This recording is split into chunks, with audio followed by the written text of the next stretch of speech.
ఉన్న ప్లేసెస్ కూడా మీరు ఆక్యుపై చేయవచ్చు. ఇది బలవంతం కాదు, మీరు హాయిగా ఉండాలి. కావాల్సిందల్లా హాయిగా ఉండటం. అలాగే మన పవన్ కళ్యాణ్ సార్ గారు ఇప్పుడు కాసేపట్లో రాబోతూ ఉన్నారు. ముందుగా మంత్రులు ఆల్రెడీ ఇప్పటికీ నాదెండ్ల మనోహర్ సార్ వచ్చి వెళ్ళారు ఇక్కడ వేదిక మీద, నారాయణ సార్ వచ్చారు, నారా లోకేష్ గారు ఇక్కడ వచ్చినటువంటి విధానం మన విజువల్స్లో చూసాం. ఇతర మంత్రులు అంతా కూడా వచ్చేస్తున్నారు. మరి కొంచెం సేపట్లో పవన్ కళ్యాణ్ సార్ వస్తారు, ఆ వెంటనే చంద్రబాబు సార్ వస్తారు, ఆ వెంటనే నరేంద్ర మోడీ సార్ వస్తారు.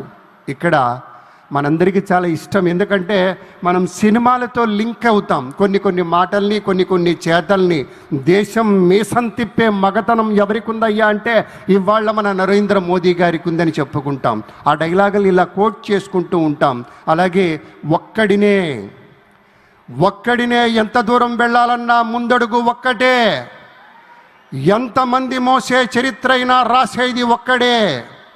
ఎక్కడికైనా వస్తా, జనంలో ఉంటా, జనంలోనే ఉంటా అని power star Pawan Kalyan sir చెబుతూ ఉన్నప్పుడు, జనం కోసం నిలబడ్డప్పుడు అవసరమైన చోట తగ్గాడు, తప్పదు అనుకున్న చోట తోలు తీస్తా అని హెచ్చరిక జారీ చేశాడు. మీకు తెలుసు, నాకు తెలుసు, మనందరికీ తెలుసు. అంటే ఎటువంటి వెరపు లేనటువంటి ఒక తత్వం. ప్రజల కోసం నిలబడి ఇంత మేలు చేయాలనుకుంటే ఇంత రాజకీయము, ఇంత రాద్ధాంతము అవసరమా అని ఒక తెగింపు. ఆ యొక్క ధైర్యంతోనే వెనుక ప్రజలున్నారు. జనం కోసమే నేను ఎక్కడికైనా వెళుతున్నా.